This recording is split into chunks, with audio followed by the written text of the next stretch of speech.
Mes amis Balance, bonjour et bienvenue sur la chaîne Tarot à merveille. Pour votre tirage général, ceux qui me découvrent, soyez les bienvenus. J'espère que vous allez bien. Allez, c'est parti. Il y a une boîte quelque part dans votre mémoire. Vous ne l'ouvrez jamais. Pas parce que vous avez oublié son existence, parce que vous savez exactement ce qu'elle contient. Et vous savez que chaque objet à l'intérieur porte une charge que vous n'êtes pas sûr de pouvoir supporter. Alors vous la laissez là, dans le recoin le plus sombre de votre placard intérieur. Derrière les couches de quotidien, derrière les occupations, derrière tous ces jours que vous avez empilés les uns sur les autres pour créer de la distance entre vous et cette boîte. Mais aujourd'hui, quelque chose vous pousse à l'ouvrir. Pas la curiosité, pas la nostalgie, quelque chose de plus profond, une nécessité, parce que la personne à qui ces objets sont liés est en train de revenir. Et pour comprendre pourquoi elle revient, pour accueillir ce retour sans être submergé, vous devez d'abord revisiter ce que vous avez rangé. Ouvrons la boîte ensemble. Le premier objet que vos doigts touchent est le plus léger. C'est un son, pas un objet physique, un souvenir sonore. Le rire de cette personne, ce rire particulier que vous reconnaîtriez entre mille, ce rire qui avait le pouvoir de transformer un moment ordinaire en quelque chose de lumineux. Vous n'y avez pas pensé depuis longtemps. Vous avez volontairement effacé ce son de votre mémoire active parce qu'il vous faisait trop mal. Mais il est là, intact. Et quand vous le laissez remonter, quelque chose de surprenant se produit. Il ne fait plus mal, pas de la même manière. La douleur aiguë s'est transformée en quelque chose de plus doux, plus rond. Comme une vague qui a perdu sa force mais pas sa profondeur. Ce changement dans la qualité de la douleur est le premier signe que vous êtes prêt. Prêt à revoir cette personne sans que le passé ne prenne le contrôle du présent. Quand un souvenir cesse de blesser et commence simplement d'exister, c'est que la cicatrisation est suffisamment avancée pour supporter un contact nouveau. Mais il y a plus. Ce rire que vous venez de réentendre dans votre mémoire, il a fait quelque chose en vous. Il a ouvert une brèche dans le mur que vous aviez construit. Pas une brèche dangereuse, une brèche nécessaire. Vous aviez scellé cette personne derrière un mur de rationalisation. Vous vous étiez dit toutes les raisons pour lesquelles c'était mieux ainsi. Pourquoi la distance était saine. Pourquoi le silence était la bonne réponse. Et ces raisons étaient valides. Elles le sont encore. Mais un mur construit uniquement avec des raisons est un mur qui ignore le cœur. Et le cœur, lui, n'a que faire de vos raisons. Il bat, il se souvient, il reconnaît. Et quand il reconnaît un son, un rire, une fréquence familière, aucun mur de raison ne peut l'empêcher de vibrer. Laissez-le vibrer. Ce n'est pas une faiblesse. C'est votre humanité qui fait son travail. Deuxième objet dans la boîte, celui-ci est plus lourd, c'est une conversation, la dernière vraie conversation que vous avez eue avec cette personne. Pas la dernière chronologiquement, la dernière qui comptait. Celle où quelque chose d'authentique a été échangé. Peut être que c'était une dispute, peut être que c'était un aveu, peut être que c'était un silence partagé qui disait plus que n'importe quel discours. Cette conversation est restée gravée en vous parce qu'elle portait un message que ni vous ni l'autre n'étiez capable de déchiffrer à l'époque. Un message codé dans les mots, les hésitations, les regards détournés, les larmes retenues. Aujourd'hui, avec le recul, avec la maturité que le temps a construite en vous, ce message commence à se révéler. Et ce qu'il dit est plus simple que tout ce que vous aviez imaginé. Il dit « Nous ne sommes pas finis ». Pas au sens romantique nécessairement, pas au sens d'un retour identique à ce qui a été, au sens d'un lien qui n'a pas accompli tout ce qu'il devait accomplir. D'une histoire dont le dernier chapitre n'a pas encore été écrit, vous avez cru que c'était fini, que le départ de cette personne ou votre propre éloignement avait mis un point final à quelque chose. Mais ce que vous aviez pris pour un point final étaient en réalité des points de suspension. Et les points de suspension, par définition, sont une promesse de suite. Troisième objet. Celui-ci vous surprend. Ce n'est pas un souvenir agréable ni un souvenir douloureux, c'est un doute. Le doute que vous portez depuis que cette personne est partie, le doute de savoir si vous avez fait le bon choix, si vous avez dit les bons mots, si vous avez assez donné, assez retenu, assez combattu. Ce doute est un compagnon fidèle, discret mais constant, qui vous accompagne dans les moments de solitude et qui murmure « et si vous aviez dit autre chose ce jour-là? Et si vous aviez été plus patient, plus présent, plus courageux? Et si vous aviez retenu cette personne au lieu de la laisser partir? Ou au contraire, et si vous l'aviez laissée partir plus tôt au lieu de vous accrocher?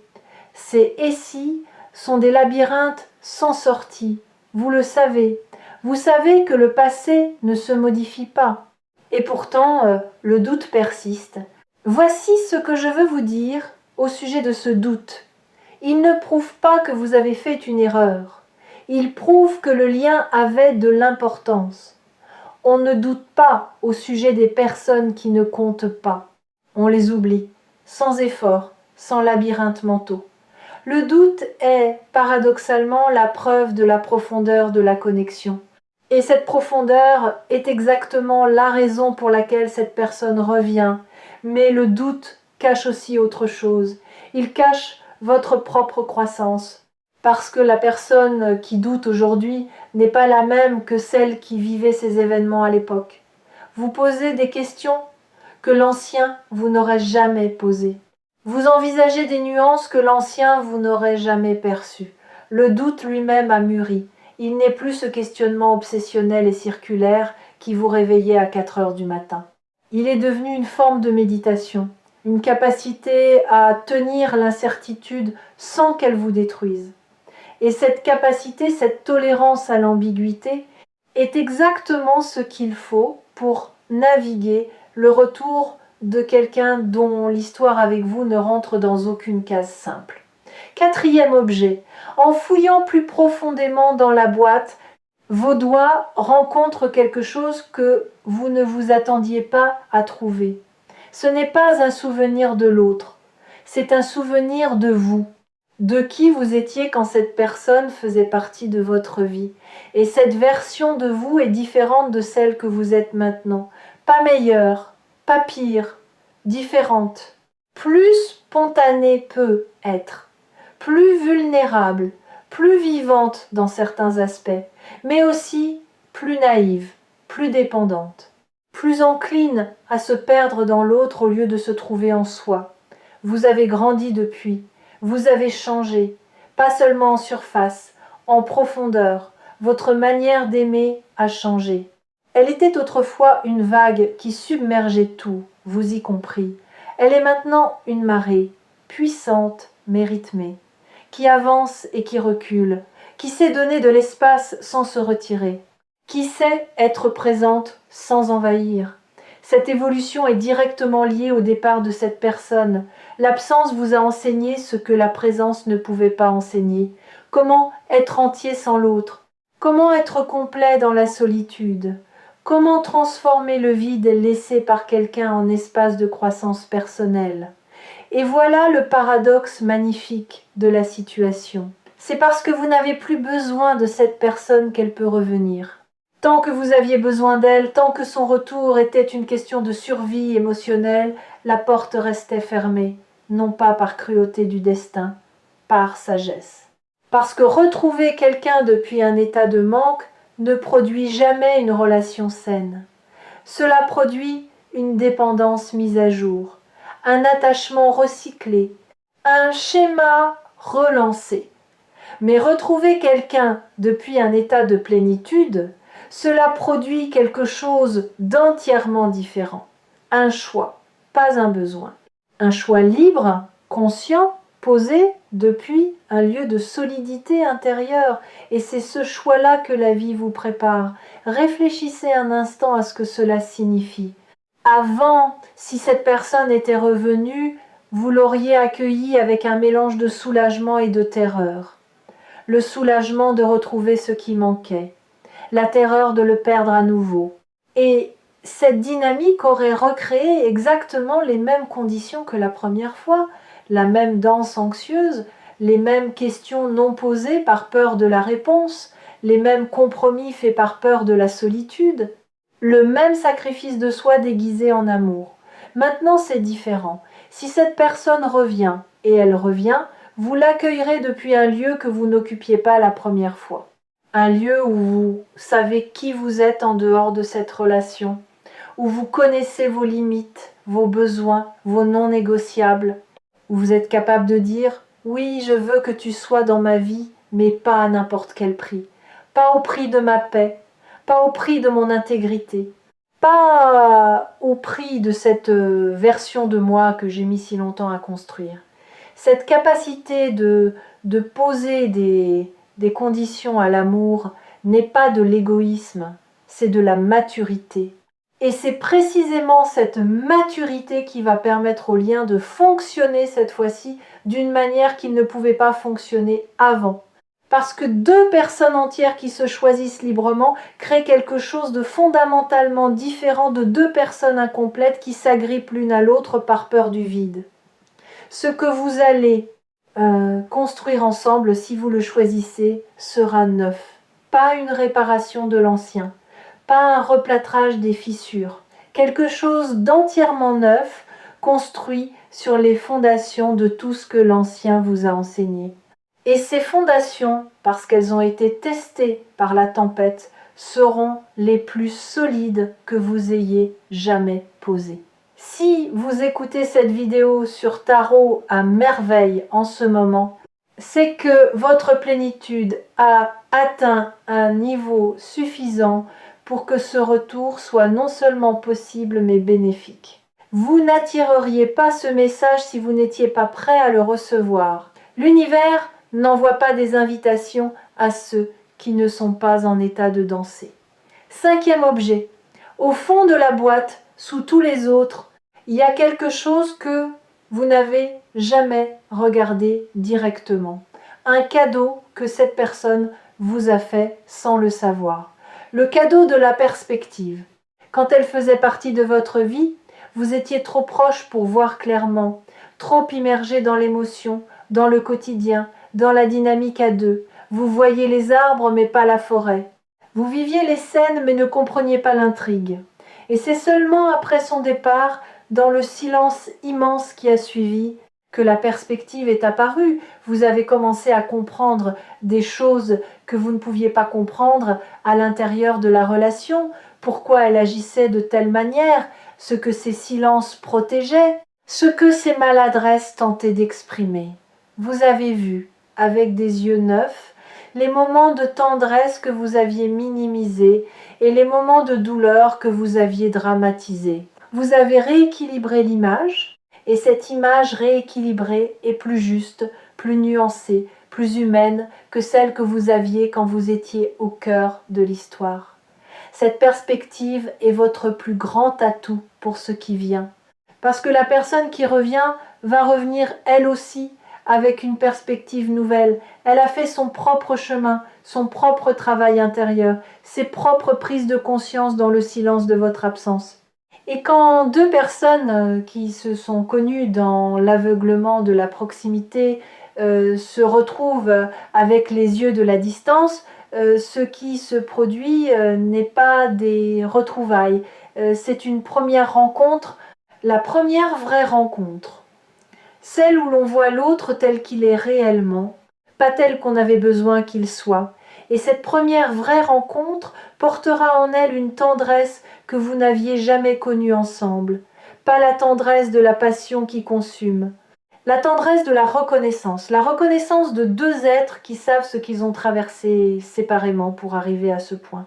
Qui portent chacun leur cicatrice de la même bataille, menée sur deux fronts différents, et qui, en se revoyant, n'ont pas besoin d'expliquer, parce que l'explication est inscrite dans les yeux, dans le tremblement presque invisible de la voix, dans cette manière de se tenir un peu plus droit, un peu plus solide, un peu plus vrai qu'avant. Cette tendresse-là ne se fabrique pas, elle ne s'imite pas. Elle ne se produit qu'entre deux personnes qui se sont perdues et retrouvées. Et elle est l'un des trésors les plus rares de l'expérience humaine. Maintenant parlons du retour lui-même, de sa forme, de son timing, de ce à quoi vous devez vous attendre et plus important encore de ce que vous ne devez pas attendre. Ce retour ne ressemblera pas à une scène de film. Il n'y aura pas de course sous la pluie, pas de grandes déclarations, pas de gestes héroïques. Le retour sera discret, presque ordinaire, un message, un appel, une présence quelque part où vous ne l'attendiez pas. Peut être un nom qui apparaît sur votre téléphone après des mois de silence, peut être un croisement physique dans un lieu inattendu, peut être une information qui vous parvient par un tiers et qui vous apprend que cette personne a pensé à vous, a parlé de vous, a demandé de vos nouvelles. L'ordinaire de ce retour sera trompeur. Il vous donnera peut être l'impression que ce n'est pas grand-chose, que c'est juste un hasard. Mais vous saurez, quelque part en vous, dans cet endroit qui sait, avant de comprendre, vous saurez que ce n'est pas un hasard, que ce contact apparemment banal est le premier fil d'une nouvelle trame, et que la manière dont vous accueillerez ce premier fil déterminera la qualité de toute la trame qui suivra. N'accueillez pas avec de la méfiance. Le passé vous a appris la prudence, et cette prudence est saine. Mais la méfiance est la prudence qui a muté en mur. Soyez prudent, pas méfiant. Ouvrez la porte de quelques centimètres, pas en grand, pas d'un coup. Juste assez pour voir qui se tient de l'autre côté. Et si ce que vous voyez est différent de ce que vous attendiez, si cette personne porte sur son visage les traces de son propre voyage, si ses yeux ont cette profondeur nouvelle que seul le temps et la souffrance peuvent creuser, alors ouvrez un peu plus, lentement, à votre rythme. Et n'attendez pas la perfection, ni de vous, ni de cette personne. Les retrouvailles parfaites n'existent pas. Il y aura de la maladresse, des blancs dans la conversation, des moments où vous ne saurez pas quoi dire parce que trop de choses se bousculent et qu'aucun mot ne semble assez grand pour les contenir. Il y aura peut-être un rire nerveux, un silence qui dure une seconde trop, un regard qui en dit plus que vous n'auriez voulu. Et tout cela sera parfait, pas dans le sens lisse du terme, parfait dans sa vérité, parfait dans son authenticité brute, parfait parce que c'est réel, et que le réel, avec toutes ses imperfections, vaut infiniment plus que le fantasme. Vous avez eu le temps de fantasmer ce retour. Votre esprit a tourné des dizaines de scénarios, des retrouvailles émouvantes, des conversations profondes, des excuses éloquentes. Laissez tomber ces scénarios, tous. Ils ne vous serviront pas. Ils créeront des attentes, et les attentes sont les ennemis du moment présent. Arrivez aux retrouvailles les mains vides de scénarios. Le cœur plein mais les mains vides. Et laissez le moment lui-même décider de sa forme. Ce retour va aussi réveiller quelque chose en vous que vous aviez mis en sommeil. Une part de vous qui ne fonctionnait qu'en présence de cette personne. Ce n'est pas de la dépendance, c'est de la résonance. Il existe des parties de nous-mêmes qui ne s'activent qu'au contact de certaines personnes, comme un instrument qui ne vibre que lorsqu'une fréquence spécifique est jouée à proximité. Cette personne porte cette fréquence pour vous, et quand elle sera de retour dans votre champ, ces parties endormies vont se réveiller, votre créativité va peu être revenir avec une force nouvelle. Votre humour va peu être retrouvé, cette légèreté que vous aviez perdue. Votre capacité à rêver va peu être se réactiver après des mois de pragmatisme défensif. Ces réveils seront les cadeaux collatéraux du retour, pas les cadeaux principaux. Le cadeau principal sera la possibilité de vivre ce lien d'une manière que vous n'aviez pas pu vivre la première fois. Une manière informée par la douleur, mais pas gouvernée par elle. Une manière où les erreurs du passé ne sont pas effacées, mais intégrées. Où la mémoire sert de boussole, pas de chaîne. Et il y a un aspect de ces retrouvailles que personne ne mentionne jamais. L'humour. Quand deux personnes se retrouvent après un voyage intérieur profond, il y a un moment imprévisible où le sérieux cède la place au rire. Pas un rire de politesse, un rire de soulagement. Le rire de deux soldats qui se retrouvent après la bataille et qui réalisent qu'ils sont encore entiers. Ce rire-là est thérapeutique. Il libère des mois, parfois des années, de tensions accumulées. Il dit « Nous avons survécu et nous sommes encore capables de trouver la légèreté ensemble. Ne sous-estimez pas ce moment quand il arrivera. Il sera peu, être le plus important de tous. » Les habitués de tarot à merveille reconnaîtront dans ce message un schéma récurrent, mais toujours singulier. L'idée que rien ne se perd véritablement. Que les liens profonds ne meurent pas quand ils cessent d'être visibles.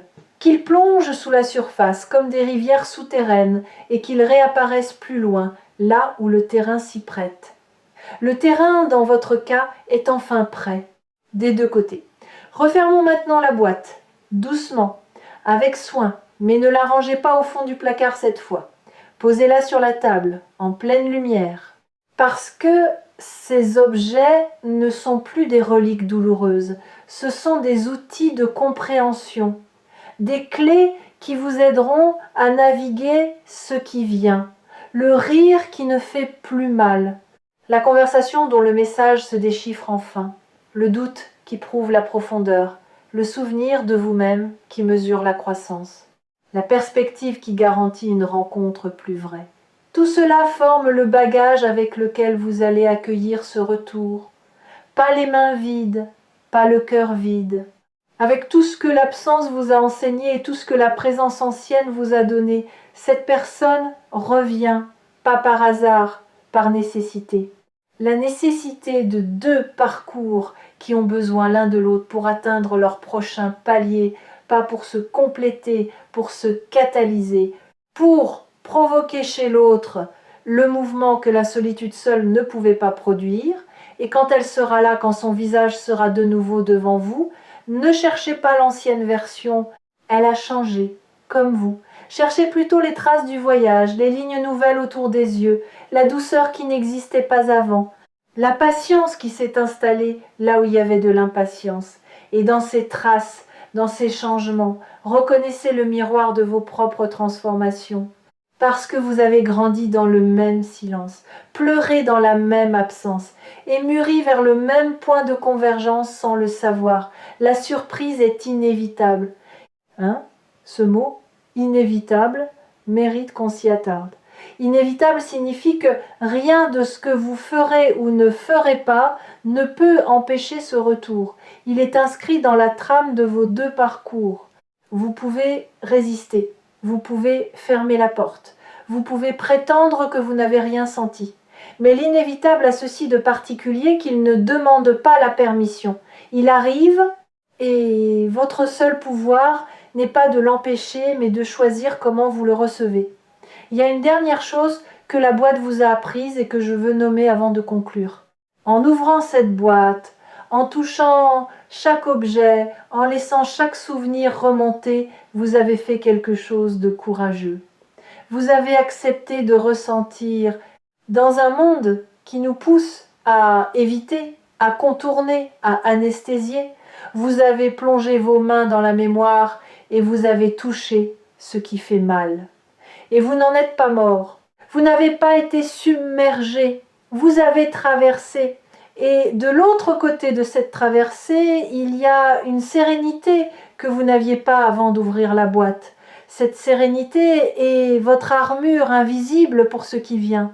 Pas une armure qui empêche de ressentir, une armure qui permet de ressentir sans se perdre, qui permet de revoir cette personne en sentant le tremblement mais sans tomber, en reconnaissant la charge mais sans être écrasé, en accueillant l'émotion mais sans la laisser prendre les commandes.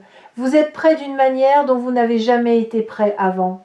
Et cette personne, de son côté, atteint le même état de préparation.